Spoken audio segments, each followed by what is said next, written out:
कलाम मुकद्दस के मुताबिक सैमसून इतना ताकतवर था कि उसने हजारों की तादाद में फलस्तीनियों को मारा, और दाऊद बादशाह, जिसकी मिसाल कलाम मुकद्दस में हमें मिलती है कि इस जैसी मोहब्बत खुदा से आज तक किसी ने नहीं की, और सुलेमान बादशाह इतना हिकमत वाला था कि आज तक इस जैसी हिकमत किसी में भी पाई नहीं गई, मगर फिर भी ये तीनों एक ही गुनाह में गिर गए, और ये गुनाह है हरामकारी।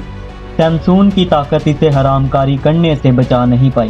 दाऊद बादशाह की बेपनाह मोहब्बत भी इसे हरामकारी करने से बचा नहीं पाई, और सुलेमान बादशाह की हिकमत भी इसे हरामकारी करने से बचा नहीं पाई, क्योंकि ये गुनाह बहुत ताकतवर है और बहुत खतरनाक।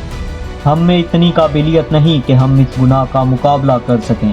हम जितने मर्जी ताकतवर हों, या हम खुदा से बेपनाह मोहब्बत रखते हों, या हो सकता है कि हम हिकमत से भरपूर हों।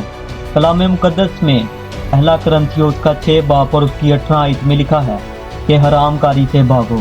हमें कलाम मुकद्दस में इस गुनाह से भागने के लिए कहा गया है, ना कि इसका मुकाबला करने को। जब हम पुराने अहदनामा के अंदर देखते हैं तो खुदा का बंदा यूसुफ भी पोतीफार मिस्री की बीवी से भागा, जो कि यूसुफ के साथ हरामकारी करना चाहती थी, मगर यूसुफ ने भी इसका मुकाबला नहीं किया, बल्कि वो अपनी जान छुड़ाकर इससे भागा। आज हमें भी जरूरत है कि हम इस गुनाह से भागें।